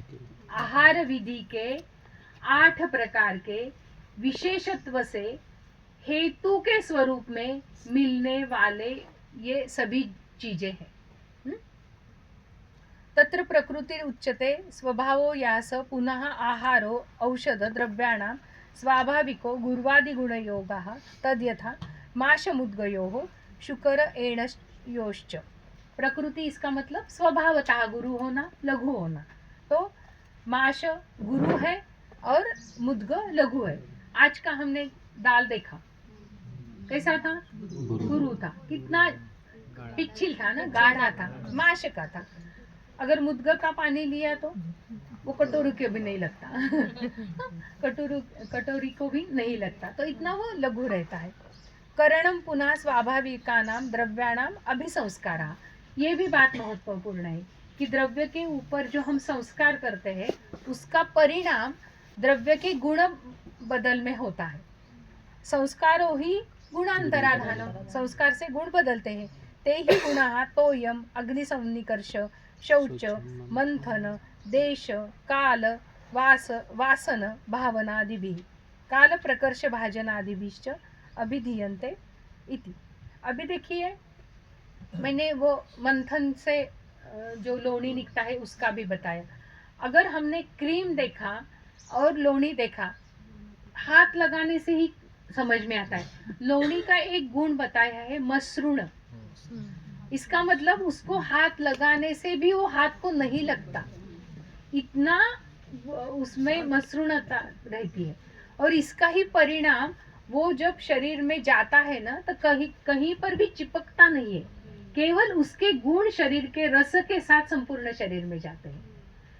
वही बटर के गुण ये चिपचिपे रहते हैं, और वो शरीर में जो गति करना है उसके परिणाम स्वरूप जो रस, आहार रस में जो द्रव्य तैयार होगा उसमें भी वो गुण आएगा चिपकने का, और फिर वो संपूर्ण शरीर में चिपकते चिपकते हुए जाएगा, कहीं से नहीं जाएगा, वहां पर रुकेगा, वहां पर व्याधि भी करेगा।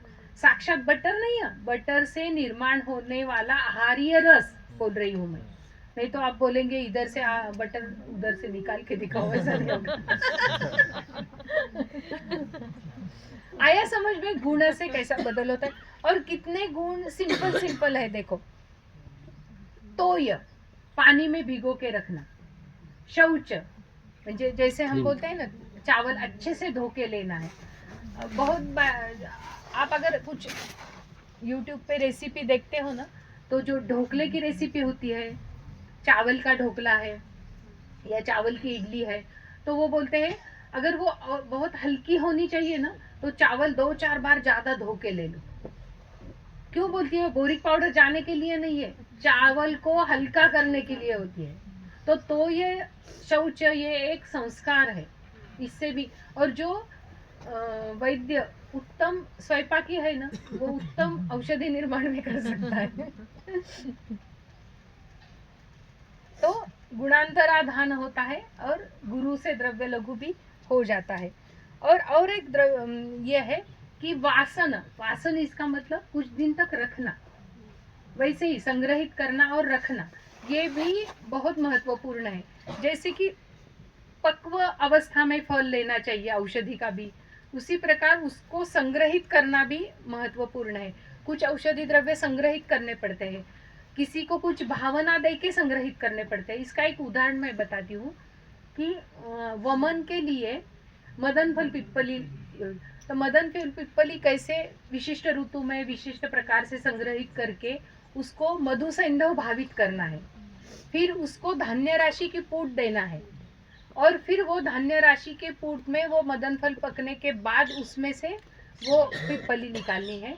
और पिप्पली, कोई वैद्य पिप्पली को ही डायरेक्ट मधु सैंधव भावित करके उसकी पोटली बना के धान्य राशि में रखते हैं।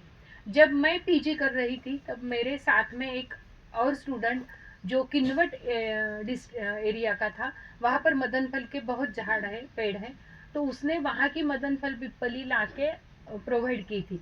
और मेरा विषय श्वास में सद्यो वमन था, और फिर हमने वही मदन फल पिप्पली यूज की। अभी जो मदन फल पिप्पली मैं यूज करती हूँ, मुझे 10 ग्राम देनी पड़ती है, और तब मैं जो मदन फल पिप्पली यूज करती थी वो 2 ग्राम में भी अच्छा वमन होता था। तो ये डिफरेंस है। और ग्रंथ में तो जो बताया है कि अंतर नखमुष्टि, तो अंतर नखमुष्टि 10 ग्राम ही पिप्पली होती है। कहाँ पर मदन फल की संख्या का प्रमाण है वो अलग अलग है, अलग अलग प्रोटोकॉल है, आप वो सब देख सकते हो। तो वासन रखना ये भी एक संस्कार है। संयोगः पुनः द्वयोः बहुनां वा द्रव्याणां संहति भावः स विशेषम् आरभते यम पुनः एकैकशो द्रव्याणाम् आरभ्यन्ते तद्यथा मधुसर्पिशो मधुमत्स्यपयसां च संयोगः। अभी संयोग से भी कुछ विरुद्ध गुण उसमें आते हैं और उसका कोई परिणाम विरुद्ध गुण के कारण दोषों के ऊपर होता है। जैसे कि मधुसर्पी मधुमत्स्यपयसां च संयोगः। राशिस्तु सर्वग्रह परिग्रहो मात्रा अमात्र फल विनिश्चयार्थम तत्र सर्व आहारस्य प्रमाण ग्रहणम एक पिंडेन सर्वग्रह। तो हम जो पूरा ताट लेते हैं ना, थाली, दाल, चावल, सब्जी, रोटी, आचार, ये सब सर्वग्रह मात्रा है, और उसकी एक एक की मात्रा। जैसे मैंने बताया, अगर हमने सब्जी के जैसा आचार लिया तो चलेगा क्या? नहीं चलेगा। रोटी आचार के जैसी ली या चावल आचार के जैसे लिया तो भी नहीं चलेगा। तो हर एक द्रव्य की एक विशिष्ट मात्रा शरीर को लगती है, तो उन सभी की मात्रा सर्वग्रह। वही बात रस के लिए भी है कि मधुर रस थोड़ा अधिक चाहिए, कटु तिक्त कषाय अल्प मात्रा में चाहिए। तो इस प्रकार से सर्वग्रह और परिग्रह की निर्णय भी होना चाहिए। देशः पुनः स्थानं स द्रव्याणाम् उत्पत्ति प्रचारो देश सात्म्यं च आचष्टते। कालो हि नित्यगश्च अवस्थिकश्च तत्र अवस्थिको विकारम अपेक्षते नित्यगस्तु ऋतुसात्म्य अपेक्षा। तो चंद्र सूर्य के पृथ्वी के ऊपर होने के कारण जो ऋतु निर्माण होते हैं उसका परिणाम संपूर्ण सृष्टि पे ऊपर होता है। हम सृष्टि के एक भाग है, हमारे ऊपर भी उसका परिणाम होता है। जब हमारे ऊपर होता है तो हमारे दोषों के भी ऊपर होता है, और वो बदले हुए दोष शरीर में उस ऋतु के विपरीत अगर हमने पालन नहीं किया तो वो प्रकोपित हो जाते हैं। तो नित्य काल और अवस्थिक काल, इसका परिणाम शरीर के ऊपर होता है। और ये ऋतुकाल भी व्याधि निर्माण करने के लिए कारण है, और अवस्थिक काल भी व्याधि निर्माण करने के लिए कारण है। उपयोग संस्था तो उपयोग नियमः स जीर्ण लक्षण अपेक्षा। अभी नियम, उपयोग संस्था जो हमें पालन करने हैं वो नियम है, उसके नियम आगे है, तो वो भी हम आहार विधि विधान वो थोड़ा सा स्पष्ट ज़्यादा करेंगे। इसमें थोड़ा सा हम आगे चलेंगे। येषां विशेषः शुभ अशुभ फलाः परस्पर उपकारकाः भवन्ति तान् बुभुत्सेत् बुद्ध्वा च हितप्सु एव स्यात् न च मोहात् प्रमादात् वा प्रियम् अहितम सुखम ओदम कर्म उपसे असुखम असुखोदकम अस असुखो प्रियम अहितम असुख उदरकम असुख उदरकम उपसेव्यम आहार जातम अन्यत्वा किंचित। अभी यही बात शरीर में शुभकर और अशुभकर के लिए कारण है। जो विधि युक्त है वो शुभकर है, जो विधि विरहित है वो अशुभ कर है। तो इसको सभी को हमें जानना है, बुद्धवा इसको समझना है, और जो हितकर है उसका सेवन करना है। और मोह के कारण, प्रमाद के कारण कुछ गलत हमारे सामने व्हाट्सएप पे आता है और हम समझ जाते हैं वही करने बैठते हैं, उसके कारण उसका सेवन उसका परिपालन नहीं करना है। तत्र इदम आहार विधि विधानम अरोगाणाम आतुराणाम च अपि। अभी ये वाक्य बहुत महत्वपूर्ण है। क्या है? आहार विधि विधान पालन करना है। किसको? अरोगाणाम च आतुराणाम अपि। व्याधि न हो इसके लिए अरोगाणाम, और जिसको व्याधि हुए है उनको भी व्याधि में उपशय मिलने के लिए, दोष को प्रकृति स्थापन करने के लिए सभी को ये आहार विधि विधान पालन करने हैं। अभी क्या बोलते हैं पेशेंट कि हमने जब तक लक्षण थे तब तक पथ्य पालन किया, तो उनको बोलना तब आप रोगी थे, अब अरोगी है। अरोगी के लिए तो पहले बताया है हमारे संहिता में अरोगी को तो पहले बताया है। आप रोगी होने के बाद हमारे पास आए, अगर पहले आते तो रोगी भी नहीं होते। हा? तो तत्र इदम आहार विधि विधानम अरोगाणाम अतुराणाम च अपि केषांचित् काले प्रकृतेव हिततमं भुञ्जानां भवति। अभी क्या है वो? उष्णम अश्नीयात्, स्निग्धम अश्नीयात्, मात्रावत अश्नीयात्, जीर्णे अश्नीयात्, वीर्य अविरुद्ध अश्नीयात्, इष्ट देशे इष्ट काले सर्वोपकरणे इति इति। और सबसे महत्वपूर्ण तन्मना भुंजी। और भी महत्वपूर्ण आत्मानम अभिसमीक्षा। मैं कौन हूँ? मुझे नहीं चलता कफ का, तो नहीं खाना है दधी। हा? मेरी फ्रेंड ज्यादा खाती इसलिए मैं खाती नहीं चली। तो पेशेंट भी ऐसे बोलते हैं हमारे घर में तो सब खाते हैं और मुझे क्या होगा। तो सबका अलग है, प्रकृति सबकी अलग है, और आपकी अपचारज प्रकृति भी अलग हुई। आपने इतने दिन दही खाके शरीर में क्लेश वृद्ध किया है, पित्त वृद्ध किया है, श्लेष्मा वृद्ध किया है, आपको तो अभी नहीं चलेगा। दधी के ऊपर मेरा बहुत राग नहीं है मैं दधी का उदाहरण बार बार तभी सर ने बताया, दधी कभी नहीं खाने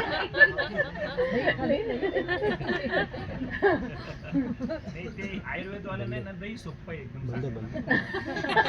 आपण सगळे आयुर्वेदवालेच हा, आहोत. त्याच्यामुळेच. नाही कसं आहे माहिती का, दही जास्त खातात. दधी सेवनचे हेतू असणारे पेशंट पण जास्त मिळतात. दूसरी बात यह है कि दुग्ध विकृति के दूध, घृत, तक्र और लोणी ये नित्य सेवनीय है, लेकिन दधी, पनीर, चीज, बटर और उसके आगे आगे के तो और बहुत सारे वो नहीं है। हा? तो सभी वर्ग में कुछ नित्य सेवनीय है, कुछ नहीं है, तो वो सबका हमें अभ्यास होना चाहिए। अभी तस्य साद्गुण्य उपदेक्षामः उष्णम अश्नीयात्। उष्णम ही भुंजमानम स्वेदते। अभी उष्ण आहार करने से स्वेद प्रवर्तन होता है। भुक्तम च अग्नि औदर्यम उदीरयति। आमाशय में अग्नि का उदीरण होता है। क्षिप्रम जराम गच्छति। वात अनुलोमयति। श्लेष्मा परिहासयति। अभी इतने फायदे हैं गर्म आहार खाने के। क्या क्या होता है? अग्नि भी प्रवर्तमान होता है, श्लेष्मा का क्षय भी होता है, वात का अनुलोमन होता है, और क्षिप्रम जराम गच्छति। अभी देखिए कभी कभी पेशेंट ऐसे बोलते हैं कि मैं सवेरे खाता हूँ, शाम तक भूख नहीं लगती, लेकिन वीकनेस आएगा इसलिए खाता हूँ। ये क्षिप्र जरा है क्या? नहीं। 3 घंटे के बाद जरण होना चाहिए। 6 घंटे के अंदर शुद्ध बोध हो, 6 घंटे के बाद शुद्ध बोध होना चाहिए। और शुद्धबोध होना ये बहुत आनंद की बात है। शुद्धबोध होना, नहीं तो टाइम हो गया इसलिए खाना खा लिया, भूख लगी है, आमाशय रिक्त है लेकिन पक्वाशय में गुड़गुड़ाहट है, आत्मान है, आटोप है, जिह्वा लिप्त है, अंग गौरव है, ये प्राकृत शुद्धबोध के लक्षण नहीं है। शुद्धबोध के लक्षण है कि आमाशय तो रिक्त है ही, अग्नि उदीरित तो हुआ ही है, वात मूत्र पुरुष का अनुलोमन ठीक से हुआ है, नहीं तो इधर गंधर्व हरित की भी लेते हैं पेट साफ होने के लिए, सोने के लिए प्रशम भी लेते हैं, और भूख लगने के लिए चित्रका दिवटी भी लेते हैं, और मैं पूरा आयुर्वेद फॉलो करता हूँ। इसका ही एग्जाम्पल, उधर अल्प्रेक्स लेते हैं नींद आने के लिए, डल्कोलैक्स लेते हैं और मैं ठीक नहीं, तो ये नहीं, तो ये इसका वर्णन आगे विमान स्थान 8 में बहुत अच्छा है। तो उष्ण का अर्थ फिर रीहीटिंग नहीं है, रीहीटिंग करके लेना भी नहीं है। तो अगर हम बिल्कुल सिंपल दाल चावल सब्जी रोटी खाते हैं ना, तो खाने के समय बनाना बहुत कठिन नहीं है, बनाना और खाना। सर नहीं है क्या? सर के यहाँ तो जब मैडम चपाती बनाती है सर खाने को बैठते हैं, और जब मैडम बैठते हैं तो सर भी चपाती सेक के देते हैं, ऐसा भी होता है सर के यहाँ। तो अभी स्निग्धम अश्नीयात, स्निग्धम ही मुंजमानम स्वदते भुक्तम च अनुदीर्णम अग्निम उदीरेति, क्षिप्रम जराम गच्छति, वात अनुलोमयति, शरीरम उपचिनोति दृढ़ो। अभी ये अलग है, शरीरम उपचिनोति दृढ़ी करोति इंद्रियाणि, बलभी वृद्धिभी उपजनति, वर्ण प्रसादम च अभिनिवर्तयति, तस्मात् स्निग्धम अश्नीयात्। लेकिन ऊपर के जो गुण है ना, स्वदन होना, अग्नि उदीरित होना, क्षिप्रम जराम होना, तो ये स्निग्ध तर से नहीं होगा, ये स्निग्ध तम से नहीं होगा। तो ये जो स्निग्ध गुण है वो हमारे नित्य आहार में किससे जाएगा? केवल तड़का लगाने से भी जाता है। सब्जी को, दाल को तड़का लगाने से, रोटी के ऊपर हल्का सा तेल या घी लगाने से, चावल के ऊपर 1 चम्मच तेल घी डालने से ही ये स्निग्ध गुण प्राप्त होते हैं। नहीं तो स्निग्ध चाहिए हर दिन मालपुआ, मूंग दाल हलवा, रबड़ी, इससे नहीं होगा। वो स्निग्धतर और स्निग्धतम है। ज्यादा मात्रा में गाय का, भैंस का दूध भी स्निग्धतर है, अधिक मात्रा में। और नहीं, हमारे जो गौली है ना वो बहुत अच्छा दूध देते हैं और प्यार से देते हैं, पानी बिल्कुल नहीं डालते, इसलिए आप हमारे पास आते हैं। मात्रावत अश्नीयात, ये तो बहुत इंपॉर्टेंट है। मात्रावत अश्नीयात, मात्रावत ही भुक्तम, वात पित्त कफान अपीडयत, आयु है एव विवर्धयति। ये देखो, ये बात इतनी महत्वपूर्ण है कि यहाँ पर क्या बताया है कि मात्रावत खाने से दोषों का पीड़न नहीं होता। अभी ये कैसे है देखो, मुझे जो समझा है वो आपको बताती हूँ कि आहार के परिणमन में त्रिविध कुक्षी में बताया है कि एक भाग खाली रखो, और संपूर्ण परिणमन में शरीर में नियमित रूप से अविकारी दोषों की उत्पत्ति होती है। अविकारी दोषों की, इसका मतलब प्राकृत दोषों की, जो शरीर के स्वास्थ्य के लिए आवश्यक है, ये नियमित उत्पत्ति होती है। प्रथम, द्वितीय और तृतीय अवस्था पाक में। प्रथम अवस्था पाक में हमने स्निग्ध की मात्रा बढ़ा दी तो विकारी श्लेष्मा निर्माण होगा। पूरे आहार में थोड़ा स्निग्ध अधिक, थोड़ा तिक्त अधिक, थोड़ा रुक्ष अधिक, ऐसा सब जुगाड़ करके लिया तो सभी जगह पे विकारी दोष निर्माण हो गए, और उसके सूक्ष्म सूक्ष्म कण आहार रस के साथ संपूर्ण शरीर में जाएंगे। इसका मतलब है कि जो मात्रा अविकारी दोषों को निर्माण करती है वही सही है, और उसके ज्यादा लिया तो क्या होता है? वात पित्त कफान पीड़यन। इसका मतलब वात पित्त कफ विकारी निर्माण होते हैं। और उसका परिणाम देखिए क्या है, जो अपीडयन निर्माण होता है वो आयु एव विवर्धयति। इसका मतलब मुझे ज्योतिषकार ने बताया था आप 75 तक रहेंगे, मैंने मात्रावत खा लिया, मैं 85 तक जाएंगे, ऐसा नहीं। लेकिन मेरी जो आयु है वो निरोगी निरामय आयु रहेगी। नहीं तो क्या आयु है, सब है उसके साथ साथ बड़ी फाइल, बड़ा डिब्बा औषध का, ऐसा। और वेदना तो है ही, सभी औषध लेने से भी वेदना कम होती है, ऐसा नहीं है। तो इस प्रकार से मात्रावत। और बहुत बार ऐसा होता है कि इतने से तो क्या होता है और हम भी अरे ये अभी नहीं खाना तो कब खाना। आपको अगर 100 साल तक जी के 100 साल तक खाना है तो अभी से मात्रावत खाओ, आप 100 साल तक खा सकोगे। आया समझ में? ये पेशेंट क्या बोलते हैं, पेशेंट बहुत हमें क्या इमोशनल हरासमेंट करते हैं। पहले बोलते हैं जब परिस्थिति नहीं थी, जब खा सकता तू तो पैसे नहीं थे, अब पैसा है तो खा नहीं सकता, और फिर हम भी डिप्रेस। अरे कितना बुरा है इसके साथ। बोलते हैं ना पेशेंट, मुझे तो बोलते हैं हम नहीं डिप्रेस होना।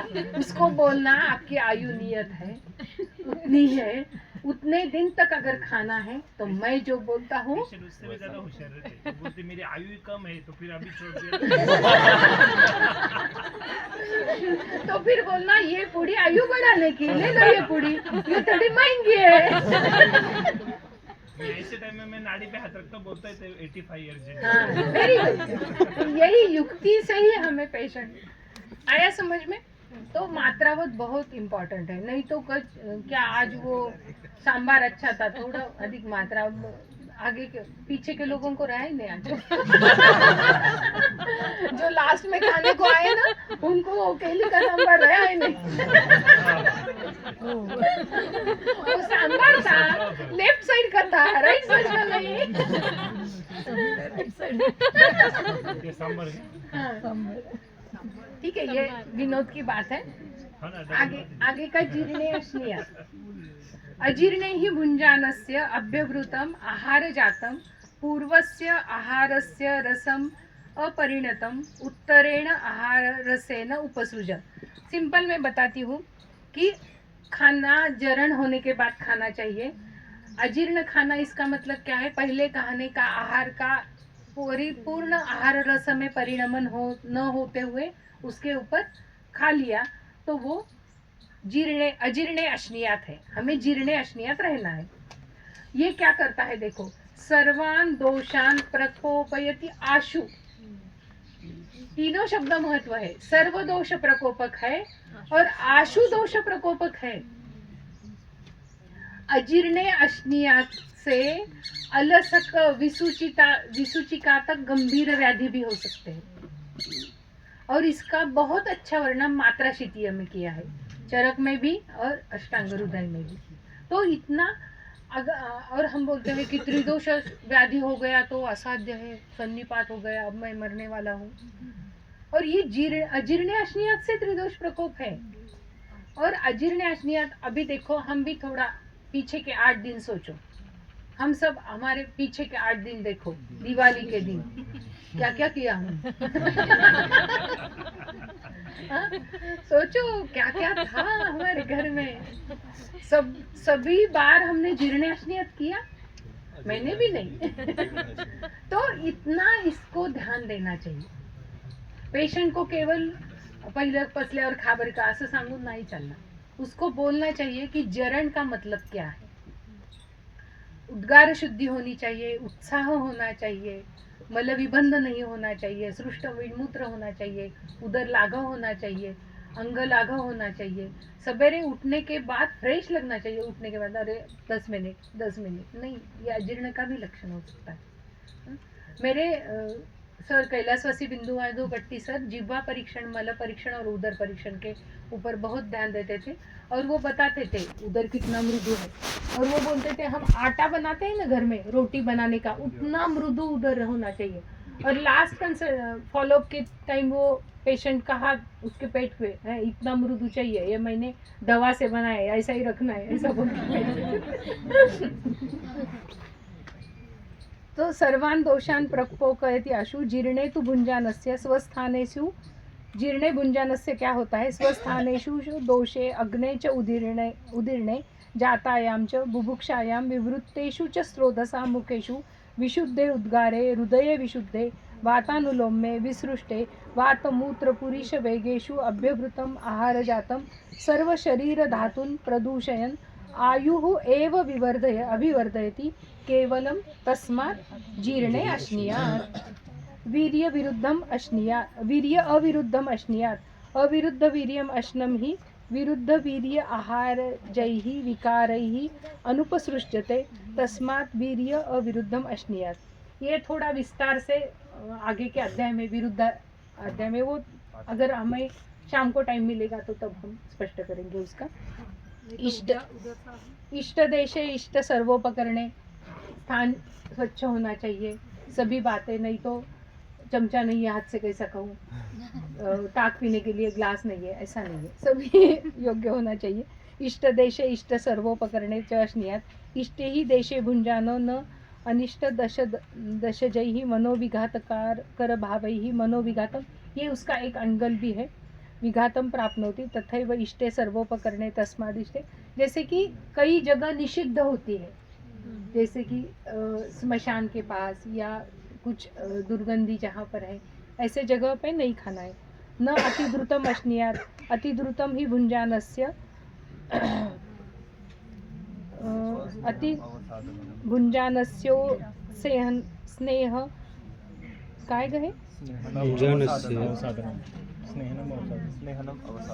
स्नेहनम अवसादनम भोजनस्य प्रतिष्ठानं च भोज्य दोष साद्गण्योपलब्धि न नीयता तस्मात् नातिद्रुतम अश्नीयात् नाति विलंबितम अश्नीयात् अति विलंबितम ही भुंजानो ही न तृप्तिम अतिगच्छति। सावकाश 55 मिनट दिन में 2 बार, देखो ये क्या है भुंजानो ही न तृप्तिम अधिगच्छति बहुभुंक्ते, ज्यादा खा लेता है।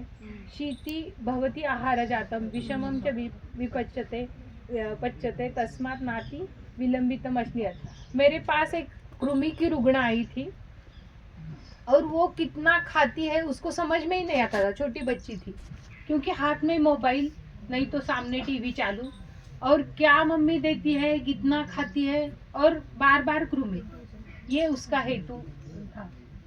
अजल्पन अहसन तन्मना भुंजीत जल्पतो हसन अन्यमनसो वा भुंजनस्य त एव हि दोषा भवन्ति य एव अतिद्रुतम अश्नतात् तस्मात् अजल्पम अहसन। ज्यादा बात भी नहीं करना है, नहीं तो चल रहा है फिल्म की स्टोरी चल रही है, ट्रैवल की स्टोरी चल रही है, ऐसा नहीं, काम की बात करना है। अगदी घुम्म बसून नहीं तो काय कुठलं डोक्यावर शोक से खा रहे ऐसा लग रहा है, ऐसा भी नहीं है। आत्मानम अभिसमीक्ष भुंजित सम्यक इदम मम उपशेते इदम न उपशेते, क्या मुझे चलता है क्या नहीं चलता है, इसका भी ध्यान रख। इत्येव विदितम कि अस्य आत्मनम आत्मसात्म्यम भवति तस्मात् आत्मानम अभिसमीक्ष भुंजित सम्यक इति। तो कभी कभी ऐसा होता है कि किस घर में कुछ एक विशिष्ट पदार्थ बनता ही नहीं है और फिर उनको वो सूट नहीं होता, नहीं समय साथ में, और हॉस्टल में जाने के बाद वो खाने से परेशानी होती है, ऐसा भी हो सकता है। कभी कभी आग्रहवशात किसी के यहाँ में नहीं ये बहुत अच्छा है, ये बहुत अच्छा है, आग्रहवशात नहीं भी खा लिया, आत्मानम अभिसमीक्ष नहीं है, खुद को नहीं अगर सूट है वो भी खा लिया तो उससे भी कुछ तकलीफ हो सकती है। तो भवन्ति चत्र रसान् द्रव्याणि दोषांश्च विकारांश्च प्रभावतः वेदयो देशकालौ च शरीरं च स नोभिषत् स तत्र शोको विमानार्थो रसद्रव्य दोष रोगः प्रभावतः। ये बात बहुत महत्वपूर्ण है। न अतिसेव्य द्रव्या भी है, द्रव्याणि न अतिसेव्यानि त्रिविधम सात्म्यमेव च आहार आयतन अष्टौ भोज्य साद्गुणम एव च विमाने रससंख्याते सर्वमेतत् प्रकाशितम् इति अग्निवेश कृते तंत्रे चरकप्रतिसंस्कृते विमानस्थाने रसविमाननामं प्रथमोऽध्यायः। यहाँ तक मैंने सभी पॉइंट्स कवर करने का प्रयास किया है, कुछ रह भी गए होंगे, तो अगर आपको कुछ शंका है तो अगर पॉसिबल है तो मैं उसका निरसन करूंगी, नाही तो एक वो इसमें आया था की उष्ण खाल्ले समजा हाँ. ते स्वेद प्रवर्तन होतं. हाँ. बऱ्याच जणांना जेवताना बहुत जनों को खाना खाते वक्त है ना स्वेटिंग पसीना आता है. पसीना आता है। वो अगर उष्ण खाने से थोड़ा पसीना आता है तो ठीक है, उष्ण ऋतु में ज्यादा पसीना आता है तो ही ठीक है। नहीं मतलब दिन भर का स्वेद प्रवर्तन होता है तो वो उष्ण खाने से होता है कि खाना खाते समय जो उष्ण खाना खाते नहीं समय। नहीं, खाना खाते समय होता है, थोड़ा स्वेदागम होता है। जैसे कि हमने गरम गरम चाय ली तो कपाल के ऊपर गर्म बिंदु आते हैं, कक्षा में गर्म तो बिंदु वो आते अच्छी हैं, बात है. वो ठीक है, अच्छी है। तो बहुत लेकिन अगर ज्यादा आता है तो उनके आहार में या तो तिक्त रस ज्यादा है, कटु रस ज्यादा है, या उष्ण द्रव्य ज्यादा है, या थोड़े लवण रस का ज्यादा प्रयोग होता है क्या, उनके लिए ये देखना चाहिए। और वो बटर में जो आप बोले बाहर का जो बटर अपन घर में जो बनाते हैं मक्खन, उसका कुछ वो तो समझो चिपचिपा नहीं रहता है. हाँ, और जो बटर बाहर का लाते हैं उसमें भी तो सब प्रिजर्वेटिव बोल के नमक विमक सारा रहता है. सारा रहता तो है। उसके वजह से वो नमक की वजह से और वो मांसगत मेदगत कोलेस्ट्रॉल वगैरह सारा हाँ, बढ़ाने हाँ। का काम. बटर अच्छा ही नहीं है। और वो कभी बाहर कट्टी सर का आप जो बोल रहे थे पेट देख के ये करते हैं, मैं भी देखता होता मतलब मृदु वगैरह होने का. जब यहाँ पे टेंडर अभी ये थोड़ा सा इसके भी यहाँ पे थोड़ा सा उसके बारे में हमको बाद में बताना. बताएंगे हम। हाँ। हाँ।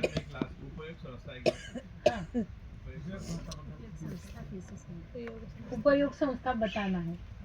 अच्छा, तो उसमें क्या स्वतः जो खाने वाले उपयोग संस्था उपयोग संस्था तू उपयोग नियमः सजीर्ण लक्षण अपेक्षा। हाँ, तो जो सभी जो नियम है ना खाने के, जीर्णे अश्नीयात, उष्णम अश्नीयात, स्निग्धम अश्नीयात, ये सभी फॉलो करने चाहिए। वो हमें नियम फॉलो करने चाहिए, ये हमारी उपयोग संस्था है। और आत्मानम अभिसमीक्षा, नियम सबके लिए समान है, और आत्मानम अभिसमीक्षा हमारा एक खुद की एक पिक्युलरिटी रह सकती है। जैसे कि मुझे आचार बिल्कुल नहीं चलता, जैसे कि मुझे दूध बिल्कुल नहीं चलता, ये मेरे लिए है तो वो समझ के खाना चाहिए ऐसा। मॅडम बरेच वातविकाराचे पेशंट येतात आणि ते म्हणतात दूध आणि तूप अजिबातच चालत नाही. ते आपल्याकडे गरजेचं आहे ना, म्हणजे आज शब्द नाही चालत नाही म्हणजे असात्म्य आहे का? असाच नाही म्हणजे ताट्यापोटी ताटाच ठेवायचंच नाही. आवडत नाही त्यांना दूध आणि तूप न आवडणारे बरेच पेशंट असतात ना. अच्छा, त्यांना तर पूर्व हां हां, तिथे जाताना सांगितलं तर त्यांना तो वास सहन होतो ना. अच्छा मिश्रगंध टाकून त्याच्यामुळे त्यांना तुपाचा वास, दुधाचा वास नाही लागतो. हे जनरली पित्त प्रकृतीचे किंवा यांच्यामध्ये पित्त अशांमध्ये दिसून येतं. हा, मॅडम म्हणतात तसं वासामुळे जात नसेल तर नस्य करावं, त्याचा परिणाम काहीतरी दिसेल अगर।